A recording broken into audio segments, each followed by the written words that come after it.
नमस्कार, big debate में आपका स्वागत है। मैं हूं अमित कुमार। मध्य प्रदेश में लोकसभा चुनाव को लेकर बीजेपी कांग्रेस पूरे धमखम के साथ प्रचार प्रसार करने में जुटी हैं। प्रदेश की 29 सीटों पर दोनों ही पार्टियां पूरी ताकत झोंक रही हैं। अब प्रत्याशियों के इम्तिहान की घड़ी आ गई है। मध्य प्रदेश में लोकसभा चुनाव की 6 सीटों पर पहले चरण के लिए 19 अप्रैल को वोट डालने हैं। अब मतदान में सिर्फ 2 दिन बचे हुए हैं। आज शाम से 6 संसदीय क्षेत्रों में चुनाव प्रचार थम गया है और दोनों ही दलों के दिग्गजों की साख दांव पे लगी हुई है। आज चर्चा इसी मुद्दे को लेकर है। चर्चा को विस्तार दें उससे पहले देख लेते हैं एक रिपोर्ट। लोकसभा चुनाव के पहले चरण में मध्य प्रदेश के महाकौशल और विंध्य की 6 लोकसभा सीटों पर शुक्रवार 19 अप्रैल को वोटिंग होगी। इन सीटों पर आज शाम 5 बजे चुनाव प्रचार थम गया।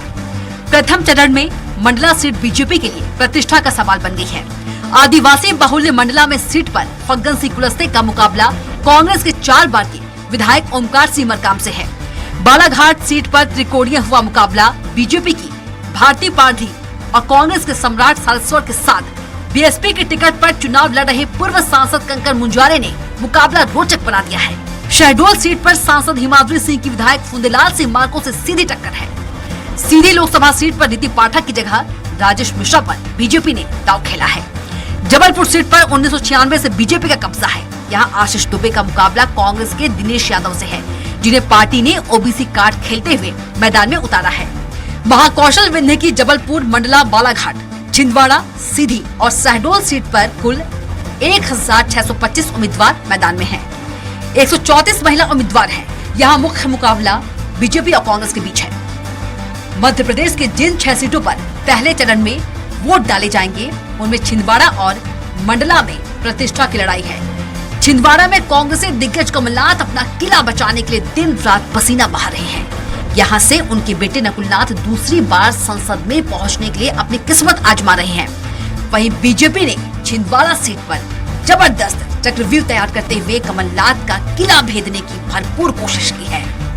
और मैं मानता हूँ चाहे कितनी भी कोशिश की हो इनने छिंदवाड़ा में, अमित शाह भी रात को किए, 5-6 मंत्री, मुख्यमंत्री ने दूसरे दिन इस्तेमाल किया।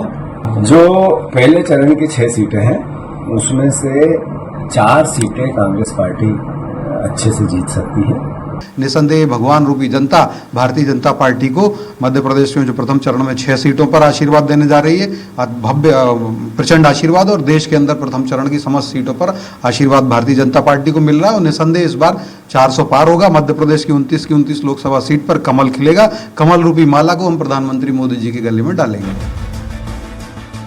चुनाव प्रचार की समय सीमा खत्म होने के एक दिन पहले केंद्रीय गृह मंत्री अमित शाह ने छिंदवाड़ा में रोड शो करके बीजेपी की ताकत दिखाई। बीजेपी ने छिंदवाड़ा सीट पर विवेक बंटी साहू को अपना उम्मीदवार बनाया है। हालांकि 6 महीने पहले हुए विधानसभा चुनाव के दौरान कांग्रेस ने छिंदवाड़ा की सभी 7 सीटों पर कमलनाथ के नेतृत्व में विजय प्राप्त की थी। बहरहाल दोनों ही दलों ने चुनाव में पूरी ताकत झोंक दी है।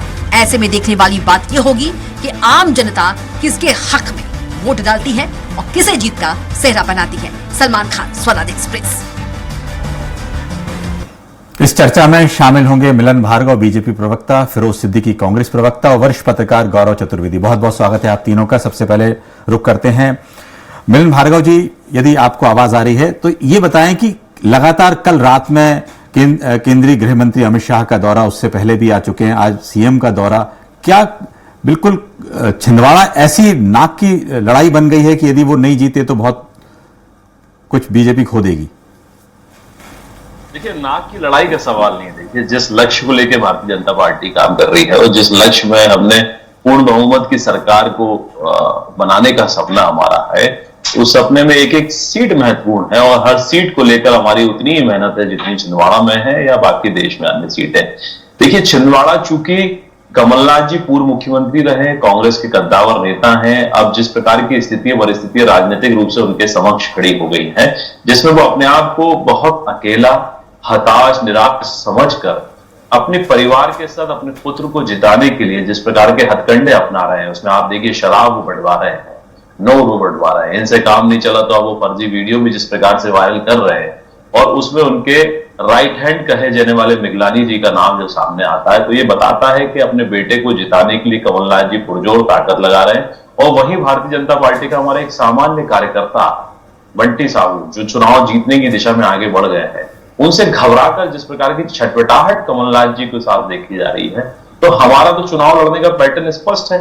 हमारा शीर्ष नेतृत्व कार्यकर्ता के साथ कदम ताल करते हुए पूरी ताकत के संगठन क्षमता के साथ चुनाव लड़ता है। ये पहला कोई चुनाव नहीं, इससे पहले भी जितने आपने चुनाव देखे होंगे, भारतीय जनता पार्टी की काम करने की कार्यशैली, कार्य पद्धति इसी प्रकार है। चलिए, बहुत अलग कार्य। वही आप देखिए ना, वही देखिए, कमलनाथ जी अकेले दिखाई दे रहे हैं। चलिए, इसका जवाब लेते हैं फिरोजी से। भाई, ऐसा है कि जो मिलन भार्गव जी ने सवाल उठाया है कि कमलनाथ जी अकेले अपने क्षेत्र में लगे हुए हैं, वहां पर जो बड़े नेता वहां नहीं पहुंचे, क्या अकेले उस क्षेत्र पे अपने उस सीट को बचा पाएंगे? देखिए, हर सीट की रणनीति अलग अलग होती है पार्टी की। कहां किस प्रत्याशी को क्या आवश्यकता है, उसके अनुसार पार्टी काम करती है। वहां ऐसी आवश्यकता नहीं। कमलनाथ जी खुद ही एक बहुत बड़े नेशनल लीडर हैं, वो जाते हैं दूसरे राज्यों में प्रचार करने, और जब वो स्वयं प्रचार कर रहे हैं तो आवश्यकता नहीं थी कि हमें कोई वहां बड़ी सभा, बहुत सारी सीटों पे हमें बड़ी सभा नहीं करानी पड़ी और नहीं कराई हमने। अब जहां तक भारतीय जनता पार्टी का सवाल है, तो ये दिन में तारे देख रही है जी। ना तो ये बता पा रहे हैं कि कौन से 2 काम करेंगे छिंदवाड़ा में पहुंच के, इनका सांसद बनेगा, तो ना ये बता पा रहे हैं कि मोदी जी की सरकार 10 साल की 20 साल की भारतीय जनता पार्टी की सरकार ने छिंदवाड़ा में क्या अभूतपूर्व काम किया है।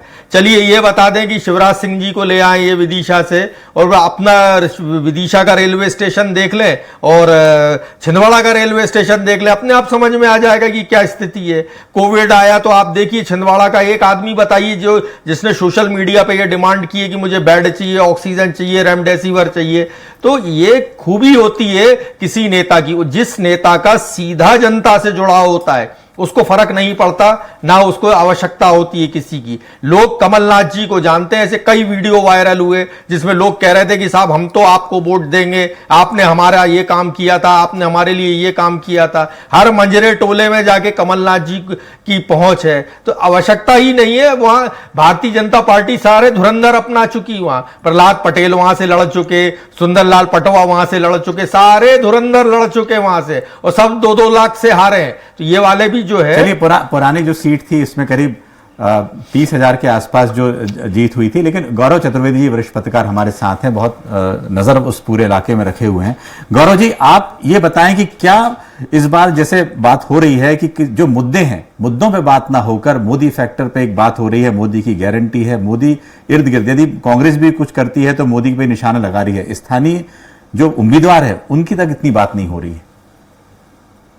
देखिए, अगर हम बात छिंदवाड़ा की करें तो छिंदवाड़ा का जो पूरा चुनाव है वो कमलनाथ वर्सेस मोदी की ओर हो गया है। ना उस चुनाव में नकुलनाथ को लेकर के कोई बात हुई और ना बंटी साहू को लेकर के बात हुई। दूसरी चीज, जो 29 सीटों में से एक सीट जो बची हुई जो छिंदवाड़ा कांग्रेस के बाद, उसको लेकर के भारतीय जनता पार्टी ने प्रतिष्ठा का प्रश्न बनाया है, और भाजपा का हर छोटा बड़ा नेता छिंदवाड़ा में जाकर के काम कर रहा है। देखना है कि मेहनत कितनी सफल होती है। लेकिन ये बात बिल्कुल सही है कि जो कमलनाथ का 40 सालों से वहां पर वजूद बना हुआ था, वो थोड़ा सा वहां पर संकट में दिखाई दे रहा है। क्योंकि जब एक व्यक्ति और सामने पूरी फौज खड़ी हो, तो जो नजारा होता है चुनावी, अमित जी वो आपने भी देखा है, तो वो स्थिति है वहां पर। और प्रतिष्ठा का प्रश्न है दोनों के लिए, चाहे कमलनाथ हो या भारतीय जनता पार्टी के तमाम बड़े नेता। जी बिल्कुल, आपने बिल्कुल ठीक बात कही है। मिलन जी से सवाल करते हैं, जैसे बताया कि पिछले देखा जाए कि 14 में और 19 में जिस तरह से एक ही सीट, 19 में तो एक ही सीट रह गई थी, सिर्फ कमलनाथ का गढ़ था वो बचा रह गया था, बाकी राजा महाराजा जितने भी गढ़ थे सब खत्म हो गए थे। लगता है कि इस बार मुद्दे जो है, जो कमलनाथ का एक जो छिंदवाड़ा मॉडल था उसको भी कहीं क्या लगता है कि उसको कहीं पे मोदी मॉडल जो कहा है, गुजरात मॉडल जो रहेगा वो भारी पड़ेगा? देखिए, विकास के जो पैमाने हैं, हम तो अपने मुद्दों पर ही चुनाव लड़ रहे हैं। क्योंकि आपसे बताया उन्होंने रेलवे को लेकर ही गए थे, उन्होंने रेलवे स्टेशन का भी जिक्र किया था फिरोज भाई किया। और आप देखिए कि जिस प्रकार से प्रधानमंत्री नरेंद्र मोदी जी ने इस देश में गरीबों के उन्नयन के लिए जिस प्रकार से काम किया, समग्रता के साथ देश में जिस प्रकार से देश की आर्थिक स्थिति को संभाला है, आज बहुत सारा डाटा है जिसको लेकर हम जा रहे हैं और जनता हमसे संतुष्ट है। हितग्राही वहां भी है जो मध्य प्रदेश और देश में, वैसे ही छिंदवाड़ा में भी हितग्राही है जो जानते हैं कि प्रधानमंत्री नरेंद्र मोदी जी के नेतृत्व में हमको पक्का मकान मिला, हमारी माँ को चूल्हा मिला, गैस मिली, जिस प्रकार से चूल्हे से मुक्ति मिलकर गैस मिली, हमारी बहनों को जो वर्षों बरस दशकों से एक शौचालय जैसी मूलभूत सुविधा की वंचित थी उसको बड़े पैमाने पर मिली है। तो ये जनता देख रही है कि सड़कों का जाल हो, रेलवे इंफ्रास्ट्रक्चर हो और देश में जिस प्रकार से मान सम्मान आज वैश्विक स्तर पर मजबूती के साथ भारत खड़ा है, ये छिंदवाड़ा की जनता भी देख रही है। और नकुल नाथ जी जो कि अनुकंपा नियुक्ति पाकर राजनीति में आए हैं, और नकुल नाथ जी कोई उपलब्धि नहीं है कि वो राजनीति में या कांग्रेस पार्टी में कुछ महत्वपूर्ण दायित्वों का निर्वहन किया हो, बस महत्वपूर्ण यह है कि वो कमलनाथ जी के बेटे हैं। वर्षों बरस जो दशकों तक कमलनाथ जी के साथ कार्यकर्ता काम करते रहे, दीपक सक्सेना जैसे लोग जो हमेशा उनकी परछाई बनकर विकास के पैमानों को लेकर काम करना या राजनीति को लेकर काम करना वो करते रहे, तो उनका अधिकार माना उन्होंने। किस प्रकार से आप कमलनाथ जी को लेकर फिरोज भाई कह रहे थे कि कमलनाथ जी तो बड़े नेता है, देश में घूमते हैं। भैया मध्य प्रदेश की एक भी सीट पे गए तो बताइए आप देश की बात तो छोड़ दीजिए, आपने उनको मध्य प्रदेश लायक नहीं समझा। जीतू पटवारी जी तो कोशिश कर रहे हैं, पहले पोस्टर से आउट किया, मध्य प्रदेश से अघोषित रूप से रिटायरमेंट देने की तैयारी है, इसलिए जीतू पटवारी जी की जो अदावत वाली लड़ाई है वो देखने में सामने आ रही है। वो तो कोशिश कर रहे हैं कि किस प्रकार से कमलनाथ जी को मध्य प्रदेश की राजनीति से बाहर फेंका जाए, और कमलनाथ जी तो आज आंसू तक बहा रहे हैं। यदि 40 वर्षों में उन्होंने विकास को लेकर कुछ काम किया होता या छिंदवाड़ा की जनता के प्रति उनकी जो भावनाएं हैं, तो ये रोने की आवश्यकता नहीं पड़ती। मतलब आप नोट बांट रहे हो वोट खरीदने के लिए, आप शराब बांट रहे हो, आप फर्जी वीडियो वायरल कर रहे हो, तो ये आपकी असलियत बताता है कि छिंदवाड़ा को लेकर आपने क्या किया। कांग्रेस पार्टी को अधिकार है नहीं कुछ कहने का। जो फिरोज भाई मिलन भार्गव बार-बार ये कह रहे हैं, आपको लगता है कि जीतू पटवारी ने जिस तरह से कहा कि 4 सीटों पे, 6 में से वो 4 सीटों में उम्मीद लगा रहे हैं, ऐसी छिंदवाड़ा के अलावा कौन सी सीटों पे आप देखते हैं जहां पर लगता है कि हाँ आप पार्टी की तरफ से मेहनत ज्यादा है, जो आपके उम्मीदवार है उनका एक दमखम है वहां पर? देखिए, मंडला की स्थिति सबको पता है कि फग्गन सिंह कुलस्ते जी तो विधानसभा नहीं जीते, अपने गृह की जो निवास विधानसभा है वही हार गए थे। उनकी क्या स्थिति है आप पूछ लीजिए। हिमाद्री सिंह की क्या स्थिति है। और जबलपुर जो सीट 4 लाख से भारतीय जनता पार्टी जीती थी, दिनेश यादव जी कितनी कड़ी टक्कर वहां जबलपुर में दे रहा है, ये भारतीय जनता पार्टी को पता है। सीधी की स्थिति आप कमलेश्वर पटेल जी की हालत देख लीजिए। तो पूरे देश में जो 102 सीटों पे चुनाव हो रहा है वहां भारतीय जनता पार्टी की क्या स्थिति है वो देख लीजिए। ये रोज जा रहे हैं छिंदवाड़ा, रोज घूमते हैं छिंदवाड़ा, जनता पूछ रही भैया एक आध ऐसा हमारे छिंदवाड़ा जैसा तुम्हारा कोई जिला बताओ, मोदी जी का कोई गुजरात का जिला बताओ जो छिंदवाड़ा जैसा हो, जिसकी तर्ज पे आपने काम किया हो और उसको उस तरीके से विकसित करके दिया हो। हमारे तो नेता कमलनाथ जी हैं। आप ठेले वाले के पास चले जाओ, पान वाले के पास, चाय वाले के पास, वो कहेगा चलो हम मिलवा देते हैं कमलनाथ जी से, उसकी सीधी बातचीत है कमलनाथ जी से। तो वो ऐसे नेता को ये कैसे हराएंगे। और जहां तक बंटी साहू का सवाल है, तो बंटी साहू भी तो पुराने हमारे ही लोग थे, इन्हें तो कैंडिडेट एंड प्रत्याशी नहीं मिला जो इनका खुद का आदमी होता जिसको ये चुनाव लड़ा लेते। बंटी साहू को भी नेता बनाने में और आगे बढ़ाने में कमलनाथ जी का हाथ है। तो आप ये तो भारतीय जनता पार्टी अब ये लगी है सुबह से लेकर शाम तक, और ये ऐसा सोच रहे हैं कि जैसे एक छिंदवाड़ा में ही अकेला चुनाव हो रहा है, बाकी तो हम जीते जिताएं। अब ये 4 तारीख आने दीजिए, आपको पता चल जाएगा कौन कौन सी सीटों में आपके साथ गड्ढा हो गया और आपको पता ही नहीं चला। पूरी पार्टी लगी है छिंदवाड़ा में, और ये छिंदवाड़ा हारने वाले हैं। 2 लाख वोटों से हारेंगे छिंदवाड़ा में, आप देख लेना। चलिए, ये 4 जून को मालूम पड़ेगा कैसे है। गौरव जी, एक सवाल ये है, जैसे आप चर्चा सुन रहे होंगे कि उन्होंने कहा है दावे अपने अपनी जगह है, 4 सीटों के दावे जिस तरह से किए जा रहे हैं कांग्रेस पार्टी कर रही है। मिलन भार्गव ने बताया कि उनकी सिर्फ एक सीट थोड़ी कमजोर है जहां पर वो मेहनत कर रहे हैं, बाकी तो सब जीती हुई है।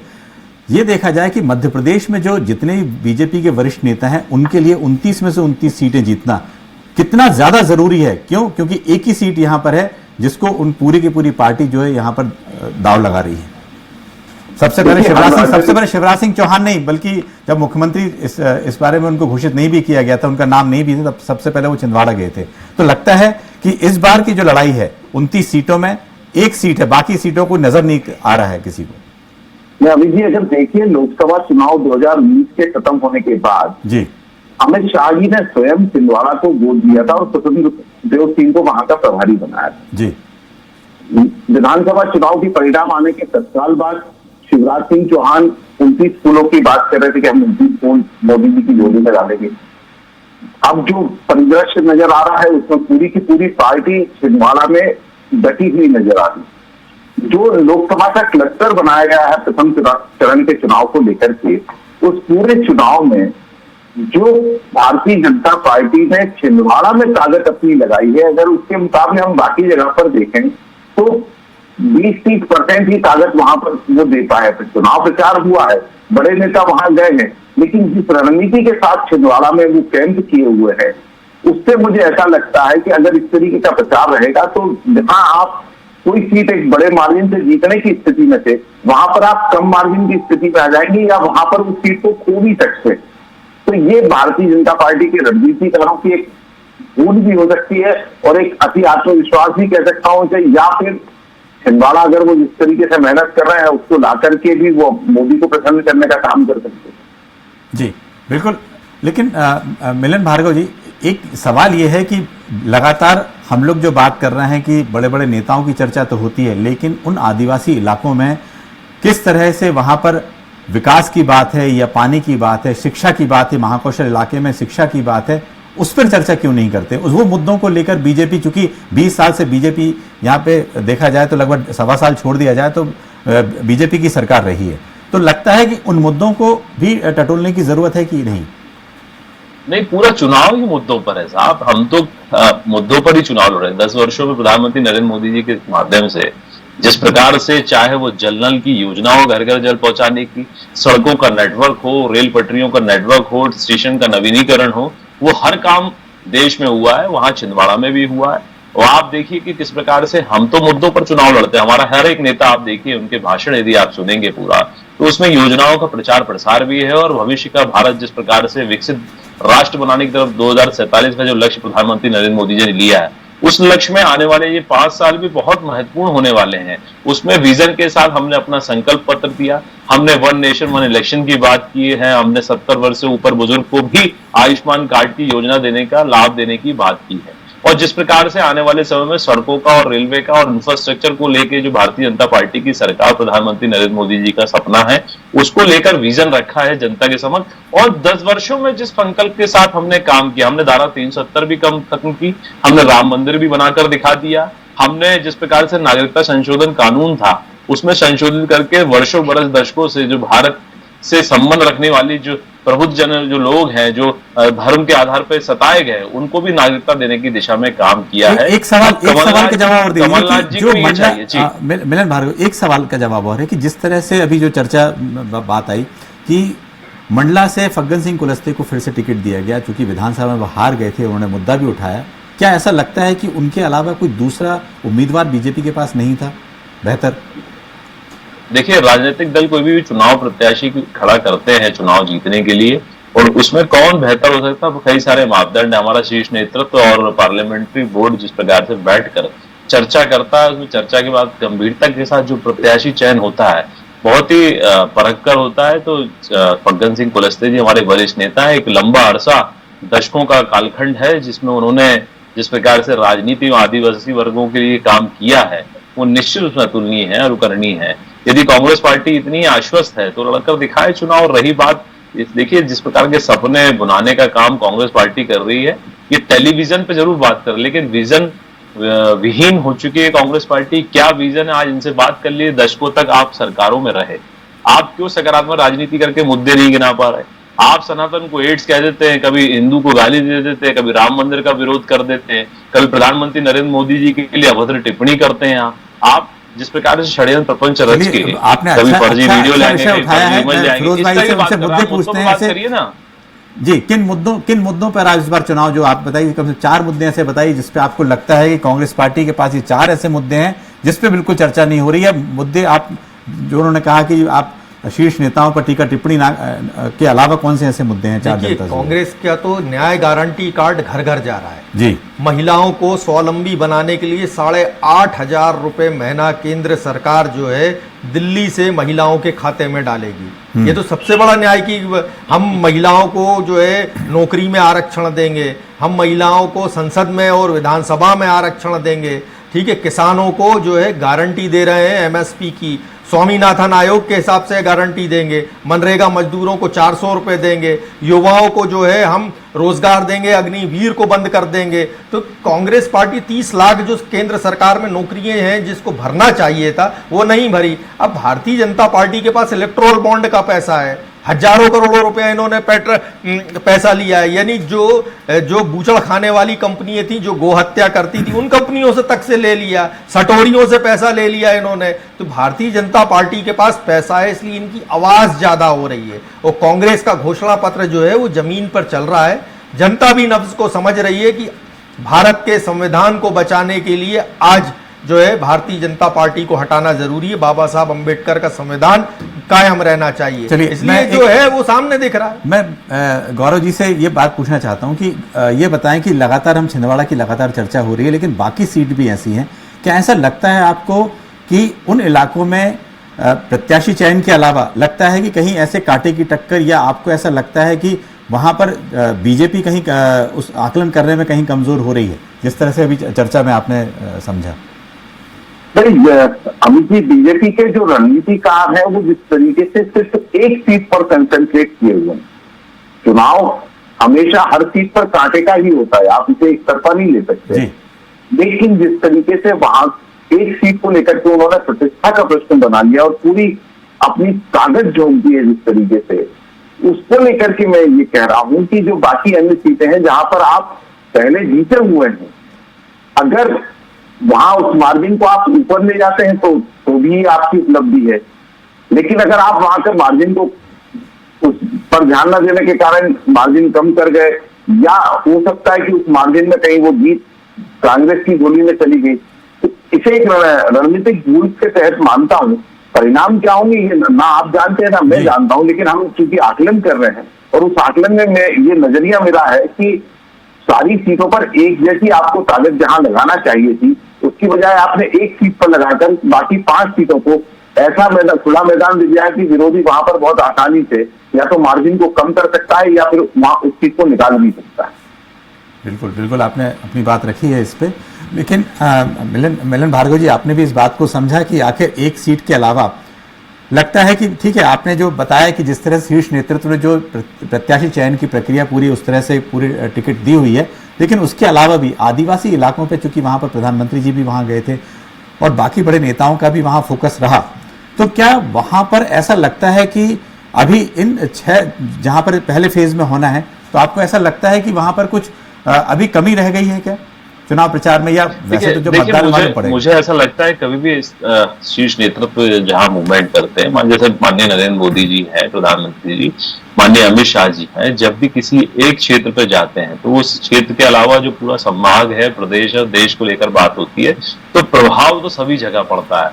लेकिन विशेष रूप से जब उस क्षेत्र में प्रचार प्रसार करने के लिए इस प्रकार का जब बड़ा नेतृत्व आता है, तो निश्चित रूप से कार्यकर्ताओं को भी बूस्टअप मिलता है, जनता का विश्वास भी दृढ़ संकल्पित होता है, और उसको लगता है कि जब इतने बड़े बड़े नेता अपने आकर हम सबके बीच आशीर्वाद मांगने आ रहे हैं, तो जनता चूंकि हम भगवान मानते हैं, और कांग्रेस पार्टी जिस प्रकार से जनता को राक्षस मानती हुई आकर दोहन शोषण करती आई है, हमेशा इन्होंने ऐसे लोगों को पोषित किया जो देश के खिलाफ हो, जनता के खिलाफ हो। आदिवासी वर्ग की बड़ी बड़ी बातें हो रही है। देखिए, आदिवासी वर्ग जो दशकों तक विकास के पैमानों से अछूता रहा, आज जब पैसा कानून लाकर उनको कहीं ना कहीं मजबूत करने की दिशा में प्रधानमंत्री नरेंद्र मोदी जी की सरकार ने और नरेंद्र मोदी जी ने जिस प्रकार से आदिवासी वर्ग के लिए एकलव्य विद्यालय लाकर उनके बच्चों को शिक्षित करने की दिशा में काम किया, एक मध्य प्रदेश की जो हमारी सरकार है उसने भी आदिवासी वर्ग को लेकर जिस प्रकार के 1 डिस्ट्रिक्ट 1 प्रोडक्ट लाकर करा, उनके स्वावलंबी के लिए, उनके शिक्षित करने के लिए, उनके सामुदायिक छोटे छोटे समूह बनाकर उनके जो रोजगार की दृष्टि में बड़ा कदम हो सकता है उस दृष्टि में भी काम किया।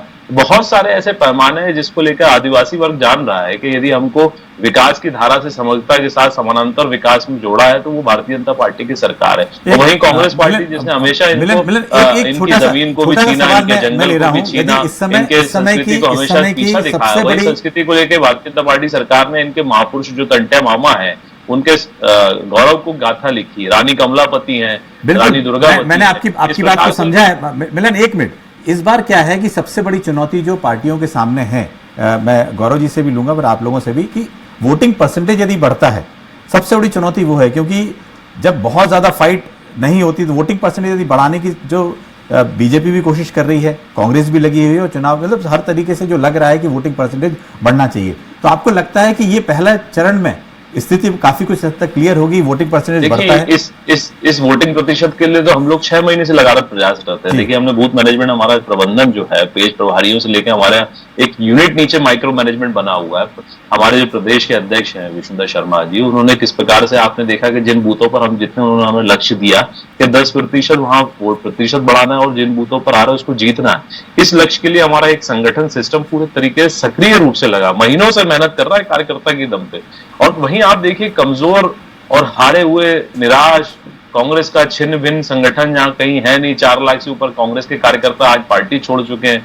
जीतू पटवारी जी को कोई अध्यक्ष मानना चाहता नहीं है। किस प्रकार की स्थितियां एक सामने वाले दल को है, और वहीं एक मजबूत संगठन और जिसने डिलीवर किया है, बहुत बड़ा भारतीय जनता पार्टी का एक संगठन है जो काम कर रहा है। जनता इसी अंतर को देखकर भारतीय जनता पार्टी को लगातार चुन रही है। अब भले ही ईवीएम का रोना रोकना है, लेकिन इनकी कहीं ना कहीं फिरोज भाई, आप बताएं क्या लगता है कि सबसे बड़ी चुनौती इस समय जो है वो लगता है वोटिंग परसेंटेज बढ़े, जनता कम से कम मतदान में जितने ज्यादा पार्टिसिपेट करेगी, पार्टियों को कितना फायदा आपको उम्मीद लग रही है उससे? देखिए, जनता ज़्यादा से ज़्यादा वोट करेगी और निकलेगी बाहर, क्योंकि वो भारतीय जनता पार्टी की जो आर्थिक नीतियाँ हैं, जो महंगाई है, बेरोजगारी है, जो भारतीय जनता पार्टी के कुप्रबंधन है, आदिवासी को वनवासी बोलते हैं, ये दलित आदिवासियों के साथ जो उत्पीड़न किया है, तो बहुत, और पिछड़े वर्ग का जो दोहन किया है, पिछड़े वर्ग जो है आज जातिगत जनगणना कराना चाहता है, ये सब लोग जो है बाहर निकलेंगे और भारतीय जनता पार्टी को हराने के लिए सबसे ज़्यादा युवा वर्ग जो है वो बाहर आएगा। जो पहले बार का वोटर है वो बाहर आएगा, क्योंकि वो रोजगार के लिए कहीं ना कहीं तरस रहा है। महंगी शिक्षा जो है मोदी सरकार में महंगी हुई है, वो उसके लिए तरस रहा है। जो लगातार शिक्षा का बजट कम करते जा रहे हैं, उससे युवाओं में आक्रोश है। युवा सबसे पहली मात्रा में सबसे ज्यादा निकल के आएंगे और वोट करेंगे। बिल्कुल, एक छोटा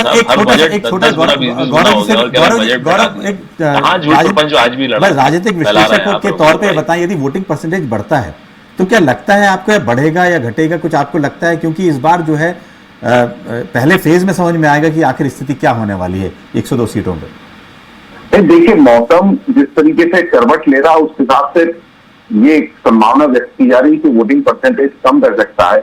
और दूसरी चीज, लगातार चुनाव आयोग मतदान बढ़ाने के प्रतिशत बढ़ाने की दिशा में काम भी कर रहा है, भारतीय जनता पार्टी ने भी किया है, इस बात से इनकार नहीं कर सकते। लेकिन अंतिम समय के लिए जो रणनीति बनाई, और मैं आपसे फिर अमित जी एक बात कह रहा हूं कि जो भाजपा के रणनीतिकार बड़ी भूल करते जा रहे हैं, लगातार पहली बार किसी बात को खुलकर के उन्होंने मीडिया के सामने रखा है कि हमारा कार्यकर्ता 6 वोटरों को घर से लाने का काम करेगा, सुबह 6 बजे उठाने का काम करेगा। दूसरा, उन्होंने अपनी मोटरसाइकिल की टोलियों के नंबर भी जाहिर करने की बात करी, जो उनके बूथ पर जाहिर करेंगे। तो ये पहली बार जिस तरीके से को उपयोग किया जा रहा है, वो मुझे लगता है नैतिक तौर पर और कानूनी तौर पर गलत है। प्रचार के लिए जो समय था वो खत्म हो चुका है। मतदाता को सोचने समझने का जो वक्त मिलना चाहिए, उस वक्त के बाद अगर आप अंतिम समय में उसे टटोलने का काम करते हैं या छेड़ने का काम करते हैं, कई बार आपको फायदा भी पहुंचाता है तो कई बार आपको नुकसान भी कर सकता है। ठीक है, बहुत बहुत धन्यवाद आप सभी मेहमानों का। बिग डिबेट में इतना ही, दीजिए इजाजत।